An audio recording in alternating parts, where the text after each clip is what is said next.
So we're very glad to have Badri with us. He's uh, going to talk about family and life and work and play. We've talked about a lot of the nuts and bolts things thus far in the course of the different sessions that we've had, and this will be a little more experiential. And what's it really like to be there? He's been associated with Ananda for over a decade and has two children now. His wife and he have two kids there, and he's actually got quite a background, which is good for our what we're trying to accomplish here. He's done a lot of different things. He's worked in agriculture and construction at the village and done a lot of teaching of yoga and meditation and other classes. And for a period of time, he was directing the Ananda Village Internship program.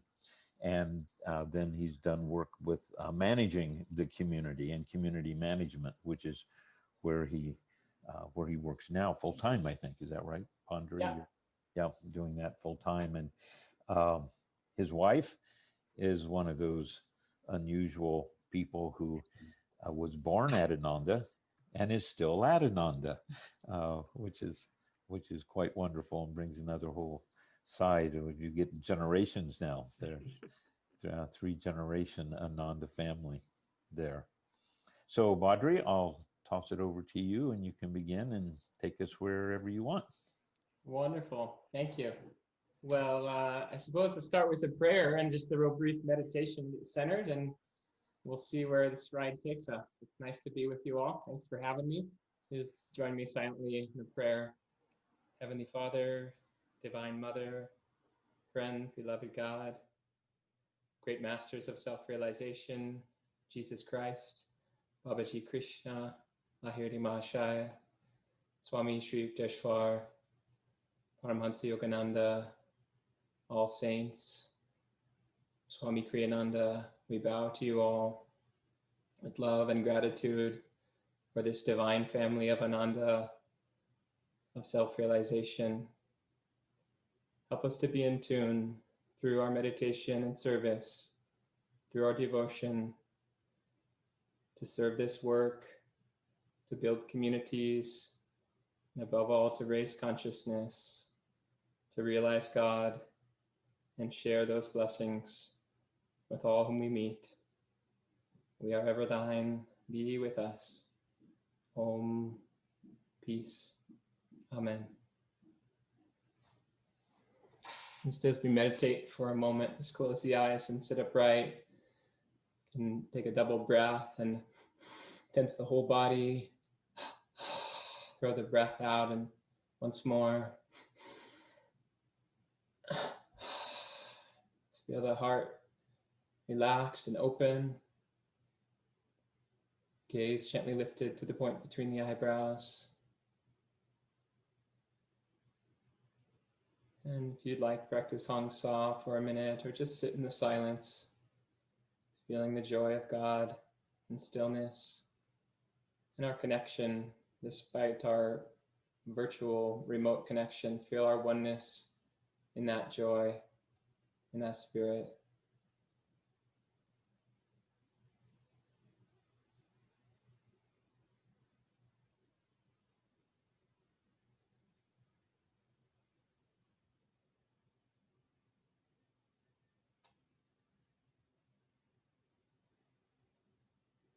Om Shanti, Shanti, Shanti.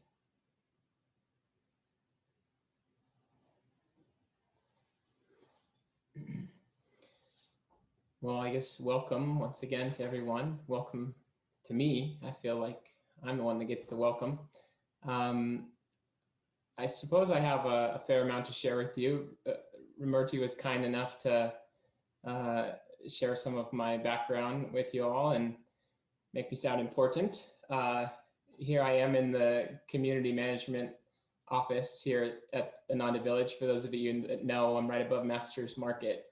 If you've been to Ananda Village, if you haven't, hope you can come visit us here once this pandemic is behind us. But before I launch into some of the things I'd like to share with you, I know a few of you, several of you I don't believe I've met, and if possible, I'd love to get a little peek into your world And I have no idea how this will work on this format, but if we could, and I guess what I'll do is I'll just call on you because I don't know how else to go in order. If you could share with me, I've got your names. Zoom is kind enough to share your name with me. So I'll call on you, and if you would just, by way of some introduction and form of sharing, just let me know one way that you serve at Ananda. And it doesn't have to be anything grandiose. It could be through healing prayers. It could be through music. It could be, you know, something you help with at the center that's currently not happening with the pandemic. You don't have to turn your video on. If you're not there, then I suppose you can't share. But yeah, if we could just go round robin and just 30 seconds, a minute tops, just share with me one way you serve and anything else about yourself. Help me tune into you a little more and not be blowing so much air. So I'll go down the list on my screen anyways, starting with you, Jennifer. Hi, Badri. Let's see, I'm in Ventura County. I'm one county north from Los Angeles, which I think a lot of people in LA consider another planet. To them, it's really far away getting people up here. But, you know, part of Ananda Los Angeles, gratefully so. It's a beautiful family. And I serve by leading the Ananda Thousand Oaks community, which is, you know, we closed the center due to COVID, but we're doing all we can to remain a beautiful community connected to each other. And with all I am, my goal is to, my goal, I believe what I'm being guided to do is to create another center here when we can. Wonderful. Thanks. I'm from Orange County, so I know that, you know, the other direction, but it's another universe as far as LA is concerned. So yeah, I feel you. Okay, Chris, you're next. Okay. I currently live in the Ananda Portland Community Apartments. I've been here for pushing 4 years, I want to say. Prior to that, I was living and serving in Ananda Laurelwood for approximately 4 years. And prior to that, I was in San Diego, Encinitas area, and was associated down there with Casey Hughes, Ananda Encinitas. I'm originally from Detroit, Michigan. Professionally, my career is I am a professional counselor. Been doing that for some time now. And just enjoyed being part of Master's work. Wonderful. Thank you. Thanks, Chris. Okay, Dean, you're up next. One way you serve. I don't have anything real special to share. I've been a fairly regular attender at Ananda LA since they first started, and I basically working on my spiritual growth, and every once in a while when somebody asks me about something for advice or whatever, I see what I can do to help. But I haven't, so far, I haven't been trying to do it in a formal way. Great. Well, that seems special enough to me. Thank you, Dean. Okay, Joan, what about you? Hi. Well, I've been involved with Ananda Thousand Oaks for, I think, just 2 years, and have gone down and spent time in Ananda LA as well. I belong to Sita's prayer group, which I thoroughly enjoy, and it kind of, I love that whole feeling of the oneness of the prayers. But I kind of a newbie, and what I am a pastry chef by profession, and I guess how I serve is just through being enthusiastic about and open-minded about the next steps. Looking forward to hearing you tonight. Great. Those are important qualities. Thank you. Good. Okay. Hi, Freddie. How you doing? What's one way you are connected to or serving with Ananda? I'm doing great. Thank you. Can you hear me? Yes. All right. Yes, I've been meeting with Ananda LA, and I sometimes help over there. I started meeting with Ananda West LA, and then now I go help over there Ananda East LA. With the new center. Wonderful. So that's where I am, and just wanted to see what was going on between the group and learn from you guys. Great. Yep. Yeah. Well, we could learn from you too. So thank you, Freddie. Thank you. Thank you. All righty. Annie, hi. What about you? You're muted still. Can we, there we go. It's different working on a phone. My name is Annie Schneider. I have been involved with Ananda since I think 2003 with Taria starting down in the South Bay, and was very involved there, serving, doing karma yoga, leading meditation and things like that. So, and then I was up here in LA a little bit with my mom. She lives about 15 minutes from Ananda, LA, where it used to be. In Santa Monica, well, actually in Santa Monica on Main Street years ago. But so I recently had been coming up here when I'm helping with my mom. So I'm blessed to have it in two different places. So yeah, I haven't really been in connecting with too many of the Ananda things going online, but I thought I would check in tonight. So happy to see everybody. Thank you for being here. Thank you. Okay, is it Konomi? Are you there, Konomi? The beautiful lotus flower? Okay.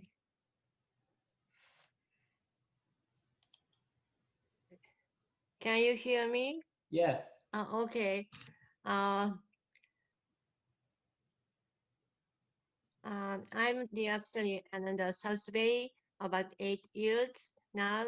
So it master teaching support me very much. And then our another member is also, support me all the way, all the time. So I'm very appreciate you for everybody. And I'm so glad to be here today. And I'm looking forward to Wonderful. hear your talk. Yes. Thank you. Thank you, Konomi. Thanks for being here. I'm sorry, my video is off. There you Sorry. are. Now I can see your beautiful smile. Thank you, Konomi. Thank you. How about Mark? Hi, Mark. You with us, Mark? Okay. He might be in Samadhi from that little meditation we had. So we'll skip over him. It might be Nirvikalpa. So how about Michael?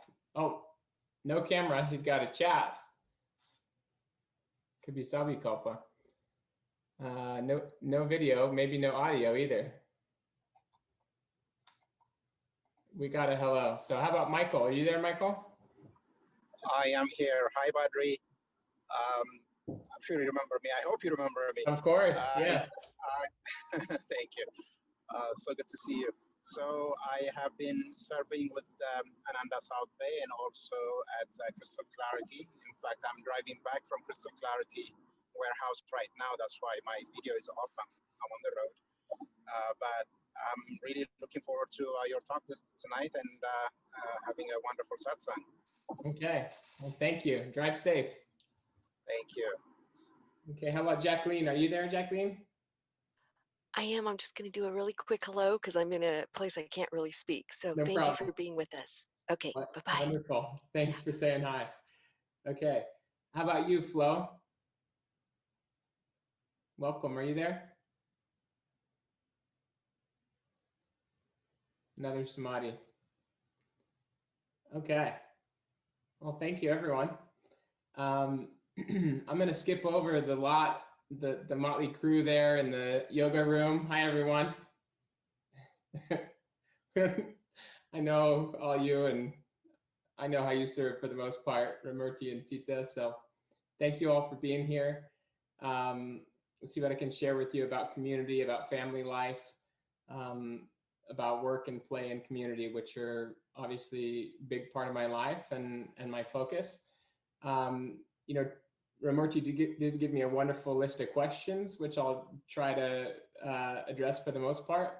They're great questions and I think right on point, but I do want to encourage questions from you all. So I'm pretty wide open in terms of format. If you want to jump in with a question, either in the chat box or, you know, interject a question at a time that seems prudent. If you'd like to save them or put them in the chat box for later, that's fine too.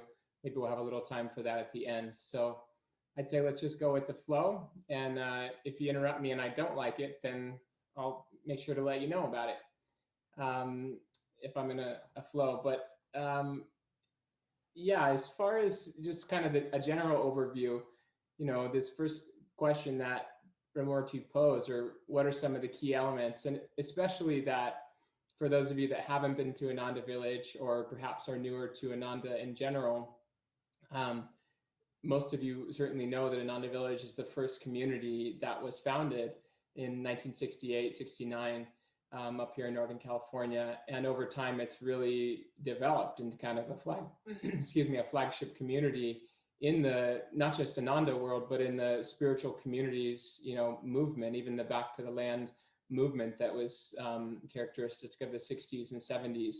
So, you know, while back to the land and nature and, you know, as Master said, living in harmony with nature, things like sustainability are a big part of what we're doing. Of course, self-realization is at the heart of everything that we're doing and serving, you know, Master's work. And so just a really brief overview of what Ananda Village is, so you have a sense of what I'm talking about, especially, again, if you haven't been here. We're situated on a really huge property, around 700 acres. There's 220 something residents here. There are a number of Ananda members who have adjoining property. And so the broader community might be well over 250. We have numerous small businesses here. I would say just roughly that Ananda, as the Church of Self-Realization, we employ maybe half of the people that live here in some manner. Obviously, everybody is serving here.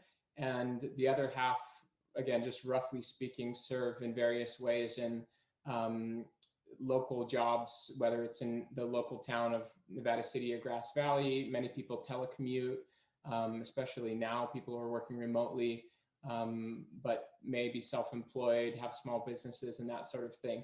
And that's really crucial to the economy here, and also just to having the integrated way of life, you know, that things aren't too inbred, for lack of a better word. But obviously we're all serving in whatever capacity we can, all walks of life. And, you know, over the years, we've developed the Living Wisdom School here. That's a K through 12 school. It's a little more limited now, obviously, but we've got very large agriculture and permaculture programs happening here. We've got, as I said, numerous small businesses, the biggest one being the Expanding Light Retreat, where we host a couple thousand guests every year, you know, on meditation and yoga retreat and various programs that we offer there, and so forth. So I won't get into a lot of the details, but just to give you an idea of the expanse, you know, a lot of our development has been focused in key ways that we can have open space, that we can have recreation and a sense of, again, integration with the forest. You know, we live in the Sierra Nevada foothills. And so we have this beautiful property that we try to maintain and live in a way that it reflects the higher consciousness that we're trying to develop in ourselves and in one another. So, you know, what are the key elements here? And of course, how can they be adapted to another community or to a fledgling community? Obviously, you know, a lot of the nuts and bolts you probably have been talking about and that you know of in your own life are keys of meditation and service. We know that, you know, from Yogananda's teachings and from our own lives, that our sadhana practice, our meditation and Kriya Yoga especially, is just that key tool, you know, that makes everything flow so smoothly. We don't have meditation police at Ananda, but we meditate every day, twice a day, 3 times a day, Sometimes it's shorter, sometimes it's longer, but our sadhana is crucial. It's the one thing, you know, like oil in a car, that just makes everything flow smoothly. And so without it, the attunement and the grace that really is the lifeblood of Ananda just wouldn't flow in the same way. And so in some ways, you know, even a big community like this, relatively speaking, or Ananda's worldwide work, comes down to the individual level. You know, me and you waking up each morning, energizing, sitting to meditate. Sometimes it's a sad excuse for meditation when the mind is restless or we may be sleepy. But, you know, that doesn't matter. We just get up every morning, day in and day out, every night. We do our sadhana and we try to go longer. We try to go deeper, and we're sincere in our hearts. And that is and forever will be, you know, really the cornerstone of this path and of, you know, communities and of all that we do. That being said, you know, we don't meditate for meditation's sake. It's not that meditation is the end all, because again, what's the other side of that coin? That Yogananda, you know, really gave the mission to Swami Kriyananda, and by extension to all of us. He said, your life is, you know, to be intense activity as well as meditation. And Swamiji himself even remarked, he said, it was interesting that Yogananda said activity first. He said intense activity. He didn't elaborate, but almost as if to express that, you know, our lives are intended to be intense activity. They're intended to be a struggle.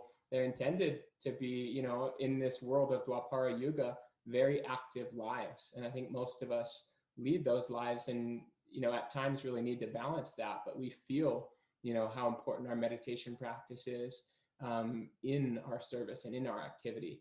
So why do we meditate? Ultimately, it's so that we can, you know, cultivate that self-realization that we want to bring into everything we do. You know, in 2013, when Swamiji was in India, at least at a time when the work was really getting started in India and Ananda was really starting to take hold there, and he was actively involved in classes and activities, he became very ill and was near death at that time. You know, that was the very end of his life, and this was not the first time, but he was hospitalized, and Asha, Anaya Swami Asha, was there with him in the hospital when, you know, his heart rate was just had really slowed and his blood pressure was really low, and he was very close. And I believe also Dharmadas and Nirmala were there and were really involved in the work in India at that point. And the way I understand it from Dharmadas and Nirmala's perspective, especially, they were feeling the weight of Swamiji's impending passing very heavily, especially with respect to the work in India, where they had a really big role. And Swamiji told them from, you know, essentially his deathbed, he sensed, you know, their feeling of just the burden and the scope of, you know, how can we carry this on without Swamiji in the body. And Swami told them just point blank, he said, this work is not mine, it is not yours, it is not ours to do. He said, this is Babaji's work. And that's something for us to always remember. That's really poignant. You know, it's been one of the key lessons for me as I've gotten more involved in leadership and in management at Ananda, that, you know, I'm not in charge. I'm really not, this isn't mine to do in a real sense. There's lots for me to do and that I need to do, but it's a very different thing to assume that responsibility on myself, or for those that I work with or others, to feel that it's ours to do. And so that's again, a constant balancing act, but it's very important to remember, especially, you know, when it gets tough or it gets heavy or we have to deal with, you know, issues and bigger things that may come up. This is Babaji's work, make no mistake. And he could take it all away in an instant if he wants, and that's all right. You know, it's clearly not what he wants for the time being and for these last 50 years. And it really seems that Babaji and the great ones at Divine Mother have a much greater plan for all of this. So we can play our small part, and at times it may even be an important part or a bigger part, but it's still just a part in the whole. And Swamiji had that perspective, and we need to maintain it too. Kind of lastly, I mean, it's just as far as key elements go, what else did Swami leave us? You know, in his last will and testament, which is a document you can get if you haven't seen, he outlined what he shared and exemplified through his life as really the key tenets of Ananda, you know, for the future. And those are, of course, that people are more important than things. And that, as he said, where there is Dharma, there is victory. Yatta Dharma Stapta Jaya. And those, again, they're words, you know, they're statements, they're guiding principles, but they live in our hearts, in every one of us. And so, you know, as we give and serve at Ananda, which we do naturally, it's a mistake to think that it's all been done, you know, that Ananda is this wonderful work that's been created and isn't created, and now we get to be a part of it, you know. In fact, there's so much more to be done. And so these key principles that are already implanted in this work and in each of us are what will guide us forward, you know, in our decisions and in our actions, even in the smallest way, you know, in conversations with one another. But make no mistake, there's a tremendous work to be done. And so to the extent that we are willing and we do show up to serve, you know, in building communities and in serving and sharing self-realization, there's a huge work to be done. And again, it's not all ours to do. As Swamiji once said, you know, because Divine Mother gives us many struggles, you know, she wouldn't give them to us if they weren't ours to be had. And so it's not going to be easy all the time to build community or to do this work. But as Swamiji once said, you know, he said, he was speaking personally, but when I put out the energy, he said, I find that Divine Mother supplements that energy. And so her grace is there, you know, like the wind in our sails, when we do put out the energy to serve, small and big ways. But again, she's going to give us struggles and challenges. There's no question. And as far as adapting this work, you know, and communities sort of models, of course, you don't need to, you know, to recreate the wheel with every community. But at the same time, you know, each community, you know, each individual on this path is unique and has a unique expression, and each moment is unique. You know, that comes back again to this idea that the work isn't all done.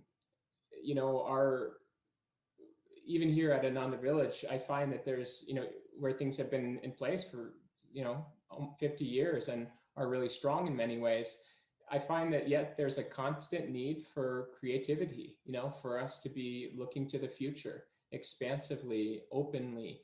And it's remarkable to see that in people that I work with, like Naya Swami Anandi, for those of you that know her. You know, this is someone who's been on the path for 50 years and who's really lived these teachings and embodies them. And yet I work with her and she's fresh as a daisy, you know, as far as a devotee. She's 70 years old and her mind is wide open. If you're a new person, if you have new ideas, if you know, are off the wall. And this is how Swamiji was, you know, and taught us to be, let's be wide open to whatever may be trying to happen and where ideas may come from. And not worry what others think, you know. Again, this is a unique path and each of us are unique individuals, and Kriya Yoga and self-realization is what brings us together. And it's where we express the highest level of what is unique, but not to worry what others think. You may know the story of the man and the donkey and the boy, right, who were walking along, and some people saw them as they were taking their donkey to the market to sell. And these people said, you know, look at this man and his son, a perfectly good donkey and no one riding on it. And the father thought, well, gee, maybe they're right. So he climbed on the donkey's back and they went a little ways until they passed another couple. And I said, look at that old man riding on his donkey with the poor boy having to walk alongside. And the father thought, well, goodness, you know, get the boy up on the donkey and I'll walk. And then another group passed him and said, look at that, you know, boy riding with his old man trailing behind. Oh, okay. So now the boy and the man get on the donkey and they pass another and said, that poor donkey with a man and his son riding on his back. So finally they walk across the bridge and push the donkey off the bridge and said, you know, forget it. So again, if we're always oriented outwards towards what others are thinking, we won't have the time to tune in inwardly and ask, what is Divine Mother thinking? how are we going to reflect her light in our service and whatever it is we're doing? And isn't that, the opposite of what how the world is oriented, to look outside of ourselves and to look at one another, to see how we're different. Again, here at Ananda and at Ananda Village and elsewhere, Ananda is probably one of the most eccentric groups of individuals in the world. When you really look at it, we're international. Each of us, we have a sense of humor and just a sense of self and individuality. But what transcends that is that all of us are trying to get out of the ego and seek unity. And so that's the beautiful spirit that we share in our uniqueness. And this is, if it really boils down to it, and this gets more into this next question about, as we're moving into community or what it is we're thinking about, people are at the heart of community. And Swamiji, he, like many of us probably do on some level, he deplored this institutionalism, this idea that we can create this work, we can create this community sort of from the outside in. If we just put the right systems in place and we get the right piece of land and we get, all the right funding, forget about it. Community is never gonna work that way. It has to be reverse engineered from within. And we do that through our meditation, as we've been talking about, but we also do it by taking care of one another, by the kindnesses that we share with one another, by the harmony that is so important within Ananda. And don't underestimate these things. Here we are in the Christmas season, and underneath all the trappings, what is it about? It's about the kindness and the love of Christ, and the forgiveness that we try to embody in our actions, in our interactions with one another. And that is really at the heart of what Ananda is. It's not a place, as I said, it could all be stripped away. All the, programs that we offer, all the work that we do, all the communities outwardly. And at the heart of it, it's that kindness, that divine friendship, that love of God that we share with one another and that we try to share with the world. And so I would say, and again, this has been a big lesson for myself in serving in community. What are the most important three things? People, people, and people. So take care of your people, and don't get lost. As Swami, she says, people are more important than things. Don't get lost in the miasma of the systems, of the structure, of the things, not at the expense of one person's well-being. And remember, again, with this idea of eccentric people and unique individuals, some people are going to be a total pain in the neck, that you work with, that you come across, that you stumble into, and take care of them too, especially take care of them. And some of them are going to sign right up and they're not going to go away, and take them in, yeah, I mean, Swamiji would say, and it was said of him, in fact, by Dayamata, of SRF, when someone was afraid of Swamiji sort of taking over the work or whatever their fears were of him. She said, and Swami would say of some challenging individual, are they doing more harm than good? What is really at the heart of this? What are their intentions? Is their heart, pure, even a little bit? Are they sincere?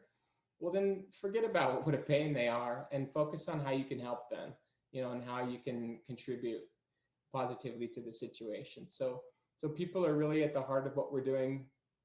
And again, everything we've been talking about, bringing in your sadhana and your self-offering, through selfless service, is really what's going to build community, is the giving spirit and serving spirit.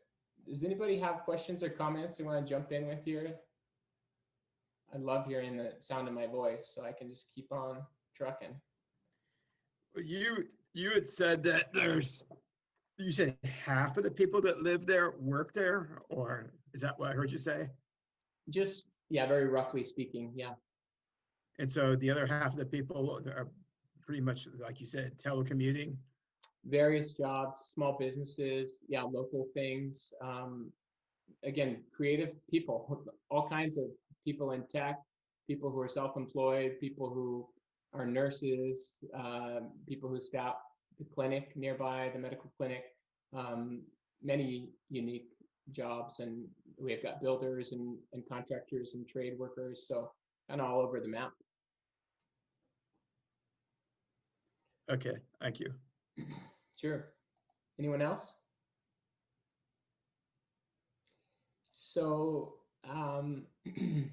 this next question on here, and again, I'm just using this as a general roadmap about my own process and moving to community and making the decision to move to community. You know, as I mentioned, I grew up in Orange County, down in your neck of the woods. And for me, you know, stumbling on Ananda as it was and moving here was about as natural as a bird, you know, who's migrating for the winter. I just didn't and couldn't look back. So for me, I think it's very individual in terms of the karma of one person. Here, I arrived here, and then we sent Narayan and Dharma Devi off to LA. So, you know, I would go to LA if that's where I was supposed to serve, you know, and that's where I was meant to be. So it's not so much about, you know, moving to a community as a physical place, but it's really, again, comes down to attunement. And, you know, through all these things, sadhana, through our service and devotion, it brings us in tune to the way that we can serve and to contribute to this work, which building community is a big part of that. But yeah, sort of more broadly speaking, you know, we all have to review, kind of do a little self-review and say, what is it I want out of life? You know, whether I'm a younger or older individual, whether I've had a career, you know, whether I have financial concerns, I may have children or an aging parent. I mean, these are realities we have to consider, and dharma factors in, you know, and the karma again at the individual. But ultimately, what am I trying to achieve in my life? You know, Master, you know, there's a story of an elderly woman who came to Yogananda late in her life, and, you know, in just the short few years that she had left in her 80s, she became self-realized, you know, through her steadfast devotion and commitment. And so it's, for me, I was, you know, 21, 22 years old and just anxious, enthusiastic to serve and to get involved, you know, in this path. But regardless, again, of the individual karma, there's the broader picture of, you know, how high do I want to set the bar? What do I want to hitch, you know, myself onto? And if it's self-realization, you know, which I don't know what else it would be if we're all here, then everything follows from there. And so even having a family, as I do, you know, with individual karma, I met my wife, Gita, and we started a family here. We have 2 children. There's a lot of responsibility that comes with that, you know, raising the kids, and that's a big dharma and a part of my life. But not for a moment, you know, does that factor into the higher priority of seeking God and serving God. And that's children. You know, when you have a child, you experience for the first time in your life, you know, a love that just is so visceral, you know, it expands your heart to the point where, you know, in an instant that you would lay your life down for this child. You know, there's just no question. And you may have a love like that with a spouse or a family member or someone, but with children, there's you know, an indescribable karma and a bond, you know, with this soul. And yet, how can anything be higher than seeking God? You know, that child can be taken away from me. There's ill health, there are tragedies, there are karmas that are far beyond my control. And so, you know, how could I ever lower the standard of seeking God, of self-realization for anything less? And of course, far from, you know, having to adjust my standards, my family life, my other commitments, and my dharma is powerfully enriched by my seeking self-realization and by my spiritual life. And so when we get our priorities in order, you know, when we seek the kingdom of God first, as Christ said, all these things come unto you. And so in one sense, you know, to build community, to do anything, you know, whatever the class title is, it comes down to attunement. As Kriyananda said, When Yogananda gave his various classes and lectures and writings and things, he emphasized various aspects of the spiritual teachings. But when he was with the disciples and speaking more intimately and privately, he emphasized attunement, because through our attunement as disciples, everything else flows. And again, it's kind of inexplicable. Often we don't know how it flows, where from, and quite, in what way, but it almost unmistakably does. So attunement is everything. And again, I would just stress again that it's this ever new process. It hasn't all been created. Just like our discipleship, most everyone here has probably taken that step of discipleship to Yogananda, and by no means, or Kriya, initiation. That's not just a step. As we all know, we don't check the box of discipleship. Yeah, I took that vow. Our discipleship is the single most important commitment and step that we took and we are taking constantly. Every day we offer the altar of our hearts, as disciples, to what is discipleship for me today, in this moment, in this relationship, in this community. And so we really have to live our discipleship. And in that same regard, some of you have been serving at Ananda, many of you longer than I have, 20 years, 30 years, 40 years. And, so what? If we showed up today, or we showed up yesterday or 40 years ago, it's that same self-offering spirit that just says, how can I give? How can I do better? If I've had past failures, if I have mistakes, even if I have a lot of them, so what? Even if I am that guy who's the pain in the neck, how can I do better today? How can my discipleship, contribute to this community or to this path, to whatever is happening around me? So again, please jump in with questions or comments. If you're falling asleep, just make sure to mute your mic if you're snoring, please. I have a question. My understanding is that, from what I've been told, that it's kind of challenging, I guess, to have a family there as far as the financial aspect. So I'm wondering, does your wife work full-time as well, or do you guys solely live off of what you make there at the village? Yeah, that's a good question. Again, I would say that the karma is very unique there with respect to, financial karma and individuals, but there's no question objectively that, yeah, living in a rural community in an area like this isn't particularly conducive to, an easy way to earn a living and support a family. My wife has been working. She's been laid off twice now in the last 5 years. But she has been working remotely and been earning a good wage. It's been able to help support our family. But more than that, there have been numerous families here that haven't had that blessing of a good paying job in that sense. There's been that grace and that attunement that has allowed people to raise a family here. And I'm not saying it hasn't been a struggle for a lot of folks, but again, if you pare down to, as Yogananda said, simple living and high thinking, and you attune yourself to these principles, they work. It's not like they work some of the time, or they work only if you're single, or if you're married but without kids.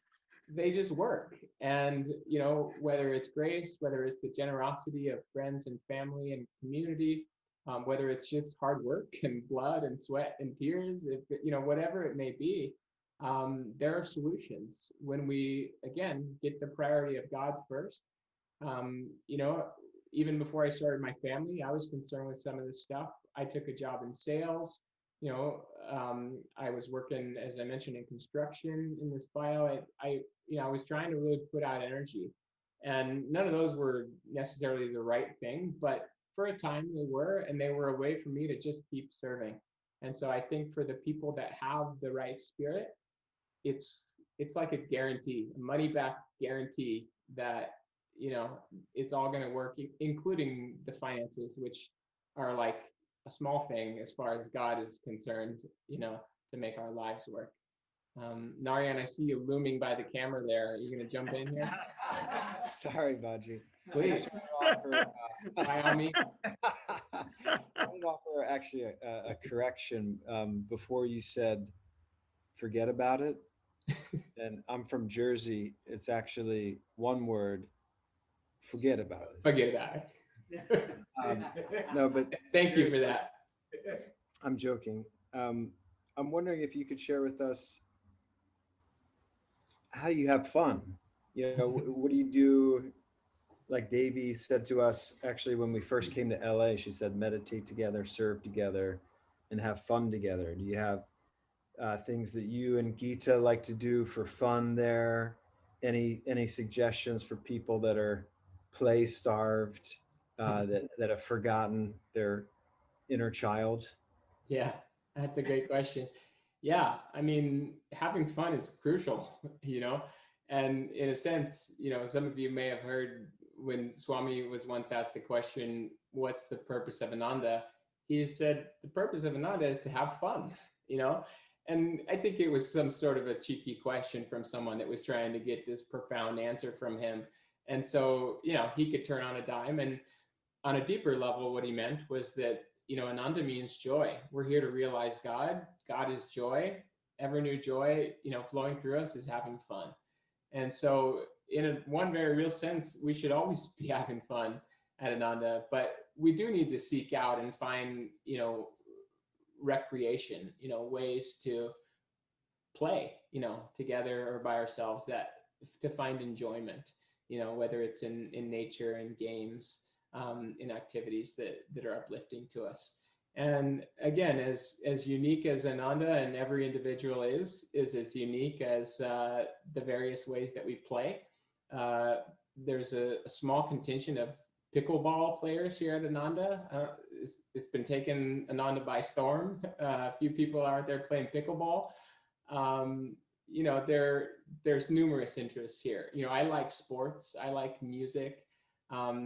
We have magnificent trails here at Ananda. And again, when you have children, which this doesn't apply to all of you, but especially when you have young children, or to most of you anyways, you're always having fun, to the point sometimes where you'd like a break from the fun. But it's fantastic. I mean, the kids, they bring ever new joy to a whole new level. They are constantly in the moment, looking to play and looking to express themselves and to be creative. What is recreation? It means to recreate. It means to, have spontaneous, creativity. And so, through our humor and through our smiles and just through our playfulness, we can have fun all the time, but we should seek out as individuals ways that we, express that and that are fulfilling through hobbies and through things. Again, there is numerous as the individual, but I remember a story that many years ago here in probably the 70s or 80s, probably even the late 70s, when Swami was first creating the Crystal Hermitage. So actually, I guess it would have been the 80s, because they had the pool in. He would have pool parties over there and have a satsang out in the garden and stuff. And Swami was playful, and Anandi tells this story. For those of you that know Anandi and her husband Bharat, Anandi was horrified because what they were doing they were playing what I played as a kid in the pool was called chicken fight, but she called it horse and rider, where they were going on each other's shoulders and trying to push each other off.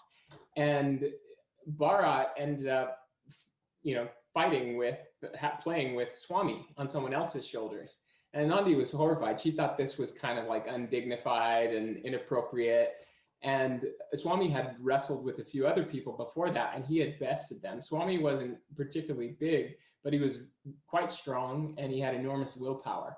And, whether other people didn't want to, try really hard against Swami or whatever, Bharat did. Bharat was competitive. Bharat wanted to go for it. He wanted to, toss Swami into the pool. And so here they are on these other guys' shoulders trying to wrestle each other. And Anandi's horror, and they're just going at it, Bharat and Swami, and have a long, wrestling match. And finally, Swami does toss Bharat into the pool, but Swami actually complimented Bharat and told everyone, commended Bharat's spirit. And he said, Bharat really gave it his all, with his full will and energy. And again, they were just having fun, but there was that sense of putting, the fullness of oneself into it. And so, and again, Swami was, as hard as he worked and as sincere and serious as he was about the spiritual path, he took vacations. He had, fun, and he read P.G. Wodehouse and imparted to us the importance of sharing joy with one another in uplifting ways. And in his incredible, legacy through us, again, he taught us how to have fun in ways that were never degrading, back to those elements of taking care of one another, so that our humor is not sarcastic or biting, or that we don't seek, enjoyment through things that bring us down. And again, this is something we're constantly refining, but back again and again to that idea of just raising our consciousness. The more that we meditate and the more that we, are uplifted, it's just natural to seek ways, and to find ways to express and to share joy that are uplifting. There's that story of George Bernard Shaw at a party where someone asked him if he was enjoying himself, and he said, "That's about all I'm enjoying." And Swami would tell us example too of this sense that, ever new joy is always having fun. If we're centered in ourselves and we have the joy of God in our heart, there's no circumstance, or activity, where we're not having fun. And that's important, because as much as we should seek out those recreation ways, that only happens a small percentage of the time. Just like meditation, even if you're a deep, long daily meditator, you're still talking percentages here, 20%, 30%. What are you doing with the rest of your time? You're not playing pickleball around the clock.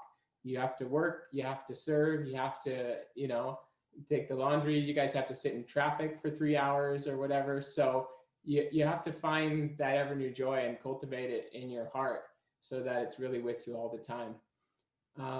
But again, for me, it's like, I miss, on some level, the ocean, and I like to surf. I like sports and ways to connect with people. A lot of those things aren't available to me here, but in a real sense, I don't miss them at all. I have found so many ways, to play and to have fun here.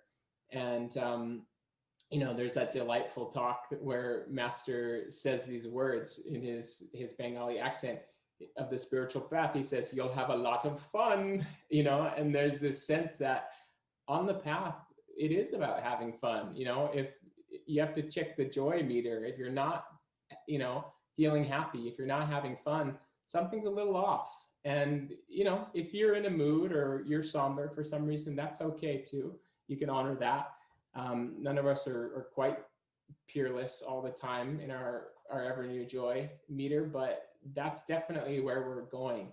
And so we can really use it as a barometer of our consciousness. And as Master said, this spiritual technique where you go to the mirror and you turn up the corners of the face here and you implant some joy into the situation, into yourself. And so our joy is really like a sadhana. People think that doing stuff is fun, but really, fun is fun, and we can have fun with God all the time. So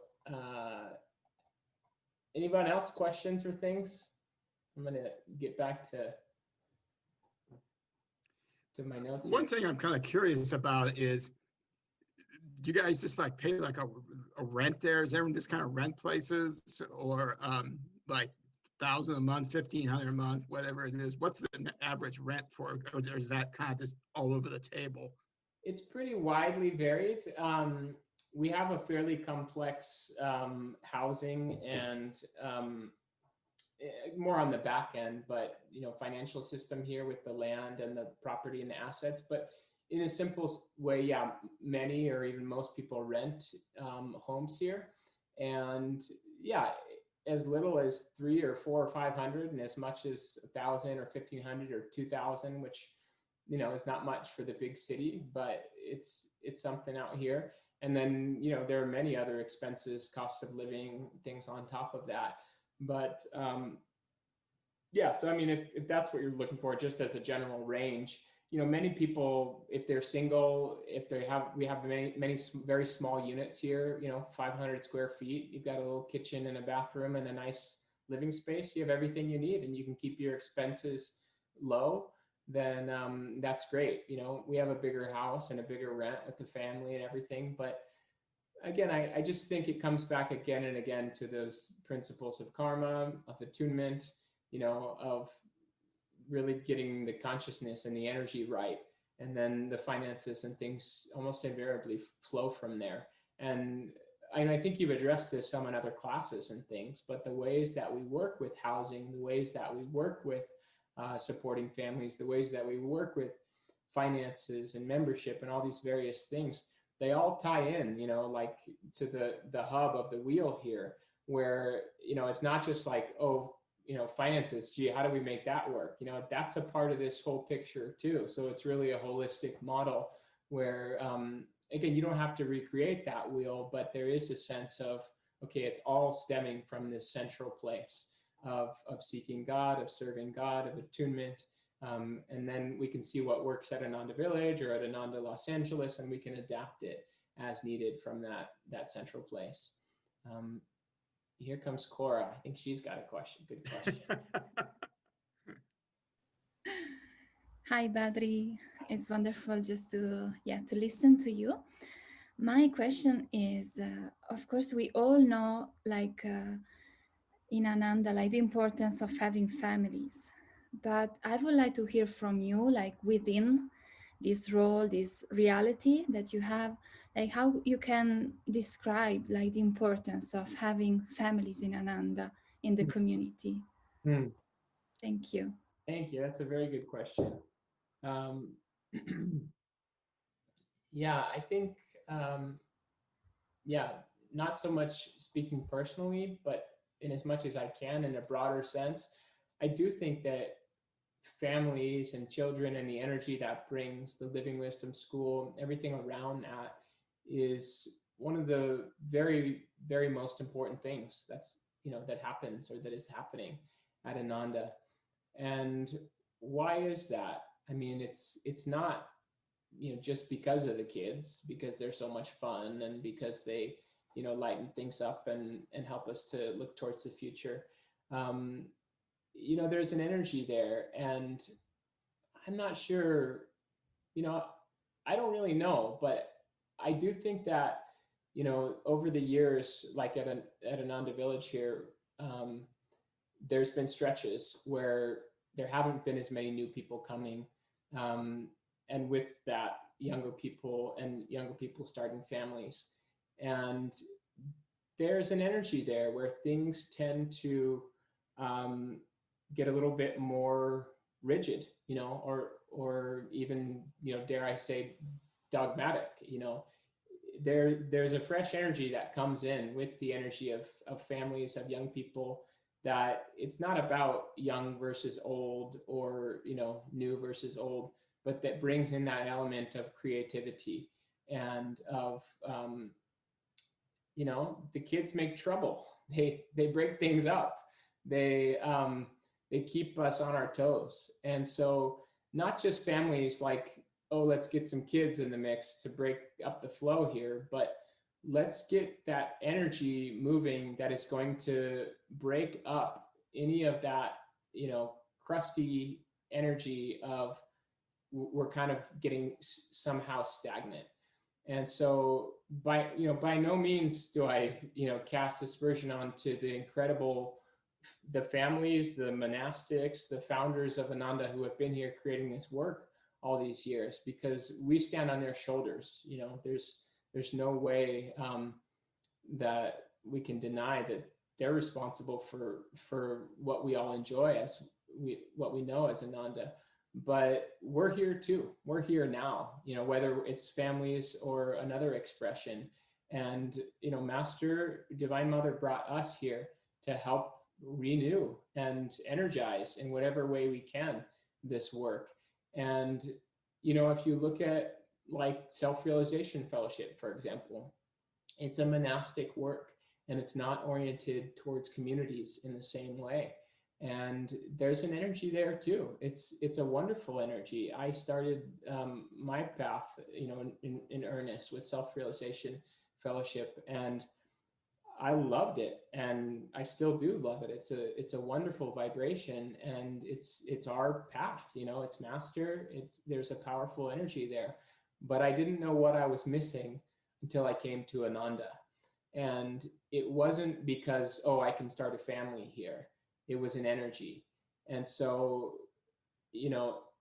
whether it's the cart before the horse, my karma to start a family here has, Ananda has opened the door and for that karma to express itself, and for me to have, thriving children that get to live here and, connect with God and be a part of this wonderful place called Ananda.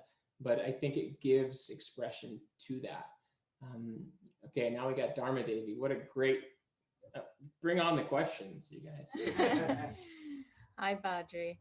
I was talking to my mother-in-law today, and we have a 2.5-year-old nephew, and she was telling me this story about how the nephew, there's a 2.5-year-old and a 4-year-old, and they were fighting over a truck that they both, of course, wanted to play with at the exact same time.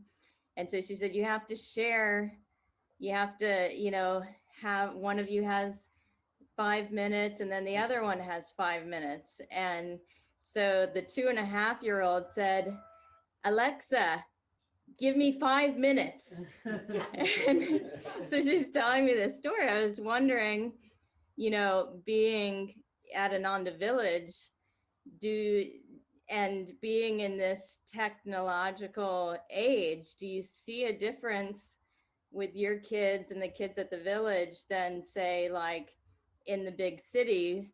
Are they more in tune with nature, or what are your thoughts? You mean the heathen kids, the technological AI city kids?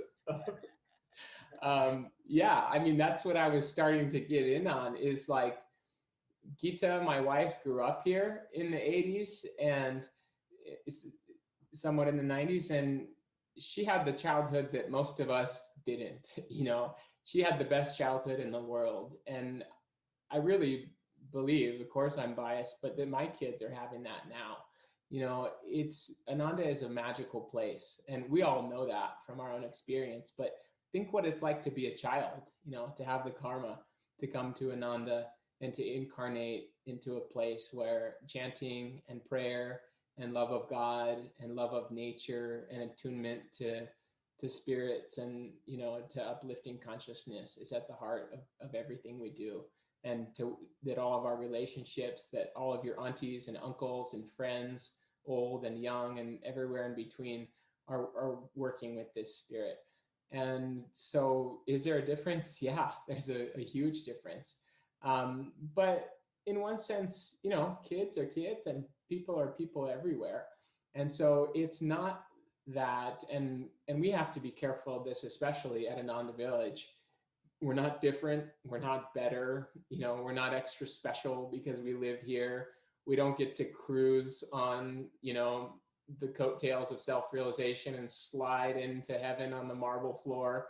It's not, the way is not made easy for us because we're so special, and neither is it for the kids. They have their struggles, they have their karmas, but there's good karma, and it's all of our good karma to be at Ananda, but it's especially good karma, it is mine to be at Ananda Village. It's my children's to be born here and raised here. And yeah, I mean, when some of our friends, and when we're able to see them more, visit here or revisit them, there's an unmistakable difference. And we try not to shelter our kids or ourselves too much from the world here. Some of us do, maybe, but it's just easier. My kids have a Kindle and they watch TV shows and stuff, but they don't very much, and it's not that difficult for me to I don't have to shelter them or guard them from that so much. We live in the woods. We have so many fun ways to play and connect and share. and we have education for life, and we have teachers and friends and community. And so our life is so full of those blessings that, like, yeah, my kids, like every other kids, they want screen time and they want sugar, and, you know, just like we want screen time and we want sugar and coffee. But it falls away much easier when the consciousness and the energy is right. And so just like for us, you know, the desires are not as strong, you know, if we cultivate a grateful heart and, you know, that attunement. I don't know, somehow it's the grace of God. Kriya Yoga, you know, for the kids, just being in this vibration, the influence, you know, I suppose part of it is just spatially, you know, but the influences are not as strong in terms of how they're impacting us and how we may be able to overcome them. You know, Sri Yukteswar tells that story of, he really wanted that ugly dog, you know, in Autobiography of a Yogi. His neighbors had that ugly dog, and he could have had other dogs, cute ones like Dharma Devi's little dog there, but no, he really wanted the ugly dog. And what did he say? Desire, you know, lends that imaginary halo of attraction. Only that stupid ugly dog would do, because he just like the kid with the fire truck, just like us, you know, with fill in the blank, you know, something that we think is going to make us happy, which is not, you know, if only for a fleeting moment, lends itself to our heart being pulled out. But no, the kids, there's a thin veil there, you know, a thinner veil for kids, and it's, come on, jump right in. But I believe the children, you know, as Christ said, suffer little children to come unto me. They're of the kingdom of God, and so they're near to that world, and it's fun to be around it. Hi, Anu. Hey, Badri, how are you?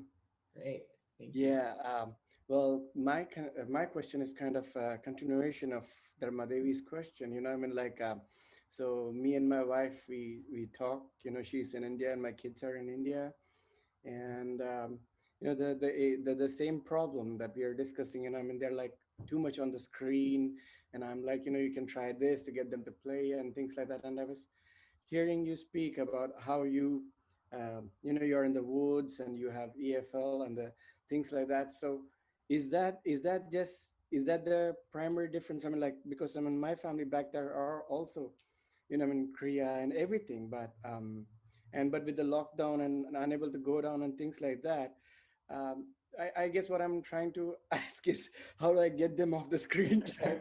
What's the magic recipe? Yeah, I mean, I do think that, you know, it behooves us. It's like any other challenge, right? We haven't talked about challenges that much in community and tonight, but, you know, as I said, Divine Mother sends us these struggles. She sent us this pandemic. It wasn't like an accident, you know, that we're all stuck in our homes doing this. So in one sense, it behooves us to look for solutions, to really seek it out. You know, Aaron Vinako here from our Education for Life team is doing these conscious families programs online, and that could be a good resource, you know. Yeah, utilizing nature and being really creative to help the kids to get out of, you know, to get off the screen and not to get stuck too much in a rut. But also, you know, just like we shouldn't be too hard on ourselves, you know, let the kids have their screen time, you know, let them, especially at a challenging time like this, you're not going to break them, you know, you're not going to ruin them. Most of us didn't have Kriya bonds for parents, and, you know, we're eating corn dogs and watching cartoons and stuff, and somehow we turned out all right. So, you know, it's like, it's a struggle for me too. It's a struggle to feed the kids. It's a struggle to, you know, keep them, their energy going in the right direction and their attitude. And every day we have challenges with them. So it's no different in one sense, you know, here or India or there. But we do, as parents, as you know, have to constantly put out energy to serve them, to help them, to try to guide their little souls that are in this body, just trying to figure it out. You know, Education for Life helps us tune into the individual, to their specific gravity, basically to their consciousness, to use the yoga principles just to help them, you know, to play games and activities and be creative with how we help them. So we have to put out a ton of energy as parents, as you know, most of you all know, probably at least indirectly, but But at the same time, let them eat cake and watch Octonauts and try to keep it, away from the dark stuff and the influences that are really going to bring them down. But I think we all have to give ourselves a break, at a time like this when it's a challenge. There's no question. Okay, Aaron, this is like a parade of all my favorites. Hi, Badri. I want to say that I'm your biggest fan, and I'm so honored to be here today. I'm going to take this in a different direction. Great. Since you're also in the community management world and you deal with a lot of people and different angles and everything. We've heard the saying of harmony is the greatest miracle. And in a community with people with different, we have basically the same essential beliefs, but maybe outwardly different, maybe political views or ideas about how things should go or whatnot. So can you talk about that, how that harmony can happen regardless of all those different points of view? Yeah, harmony is a miracle. I heard that now. I think that's it. It's a phenomenon of Master's grace and of this path that, not just despite all of our differences of, opinion and personality and ego and little quirks and things, but, because of them, we come together with harmony and with unity and with success. And again, it's not easy. There are challenges, just like with the kids every day. There are challenges here at Ananda Village, and part of management is you get to be involved in a bunch of them and you get to see some of the underbelly stuff. But that's not what's really going on. That's karma playing out. That's real, but it's more under the surface. So harmony, doesn't mean that we're all going to be like puppies and sunshine and flowers all the time. Harmony sometimes means we're going to work out some really challenging things with each other and go through challenges, because that's what family and spiritual family does. But maybe harmony means, again, not just despite, but because of our bonds as Guru Bhais, as spiritual seekers who are really supporting each other, not just on a superficial or even a few levels deep, but that unequivocally we are supporting each other. If I fail, if I screw up so bad that I can't even show my face, are you going to reflect that same kindness and non-judgment and spiritual love and support that I depend on you as my friend? Well, the answer is yes. And I'm going to give that to you, and so that's, I think, what harmony means on a deeper level. It's not the lack of conflict or the lack of challenges, because those things are just karma. They're ever present. But it's the higher level that, is not suppressing all the karma and challenges, but that is helping us to constantly affirm and transcend it. So fantastic, Preeta. This is just the best. I don't have a question that's related to anything we've Oh, talked about. perfect. So, but I would feel left out if I didn't ask. So, what's your favorite chant right now? Oh, that's a fun question. Deliver us from delusion. For those that know it, think ye in thy heart. I've been playing harmonium with my kids a little bit, and so they'll take a turn and I'll take a turn, and we'll try not to break the harmonium and climb on it and stuff. But it's really fun, and again, it's like kids, again, they're spontaneous, they're naturally even musical. And so, it's like most of us know, I'll digress from that question, and I have a lot of favorite chants and try to, just chant Om Guru a lot. But what was I going to say? Oh, kids are naturally spontaneous and musical, but as meditators, and even as, we believe in God and the masters and all that stuff, we never try to impose this stuff on our kids. So my kids hang out at the altar and they want to chant and meditate. We've done family kirtan together for years, but it's never like, this is how we do it, or, an imposition on them. So it's always just like an open invitation and a sense that this is sacred for mommy and daddy, and that this is really important and something that we, are really committed to. But then, oh, are you interested? Oh, do you want to play the harmonium? Do you want to chant? And, they do. They want to be a part of it in most cases. But it should really be on their terms and not ours, And so I love chanting, and I love chanting with the kids, and I love the music of Ananda because it's so expressive of all the things we've been talking about, of fun, of creativity, of the higher consciousness that we're trying to, recreate, to share in the world and with one another. So we're honing in on the 8:30 mark, but Frank, I don't think I got a question from Frank yet. Did I? I think you're up, Frank. Bet he's got a good one in there somewhere.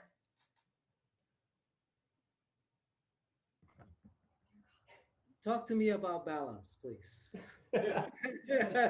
You're a worker. You're a really hard worker. I know you're very well motivated. How do you balance, and where do you find it? Okay, good question. This is coming from Frank, who last time I saw him, he made a spontaneous trip, 8 or 9 hours up to Ananda in the middle of the night, unexpected to, it's just kind of a Frank thing to do. You didn't really need to do that, but talk to me about balance. Yeah, so one guy to another who likes to work, and having family and sadhana and all these things to juggle. Yeah, it's, again, there's no question, it's a balancing act. And again, for the rest of you, you have your own balancing acts to do. It may not be children or work in the same way, but there are rhythms to life, right? Like I'm, in my early 30s, I have a young family, I have a full-time job, I have a lot of energy, and God has given me a good, mostly healthy, strong body to serve and to do these things. So what do? I just put the pedal to the metal and I serve. And, as you're not going to get the easy answer, Frank, which is take a vacation, take a break, ease off. Master said, Yogananda said, when you work for God, you can work twice as hard and you never get tired. And that's how Frank does it. And that's how I do it, or how we try to most of the time. And, it's true. I mean, you experience it once you get into the flow of energy, that you can do a lot and you can serve and achieve a lot because you're not doing it. And there's the same fulfillment and the same joy if you work that hard and nothing gets done, because it's the, end goal is not the point. We're not trying to achieve something. We're trying to serve with a full and open heart and to get into that flow of energy. And very often there is a lot to do, and somebody's got to do it. So, we're here, we may as well give it a try. And so it requires that we put out a lot of energy to serve and, to work together. But ultimately, we know that God does it. And again, all the things we've been talking about, I would say sadhana, is among the most important, because it's kind of the, just the X factor that if I meditate more, then I have less time to do other things, right? Like it takes away from everything else. Okay, that's like mathematics, but that's not how it works. The more I put in sincere sadhana, even if it's 45 minutes instead of 30, I'm not saying, Swami said we should meditate 3 hours a day. So work on that. We should all be working on that. But in the meantime, take measurable, actionable steps to really deepen and lengthen your sadhana. And that's going to bring you into balance. Again, like inexplicably, like the flywheel, it's not a balance that we can achieve from the outside in. If I just weight the wheel a little bit over here and adjust that spoke and put a little more time on that. It starts at the center. The more energy we put into not just our sadhana, but our centeredness and our sadhana and our devotion, somehow it's all going to bring it into balance, and we'll have plenty to do. We'll have lots on our plate. Especially guys like me and Frank will be driving through the middle of the night and having a good time doing it, but it will be God more and more doing it, and it will be, less us. I'll tell you one of their stories some of you might have heard. My friend Sudarshan, many of you know our friend Sudarshan who lives up here. He takes long seclusions. Sudarshan's an incredible guy. He's my next door neighbor. He's like a master plumber, electrician, naturalist, carpenter. He's just an incredible guy, storyteller, historian, and the guy is amazing. And he's really quirky and interesting and cool. And he takes seclusion for usually at least 1 month every year, like around the time of February.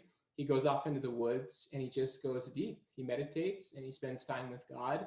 And he's written a booklet on it, and what we all know of seclusion, to what extent we do.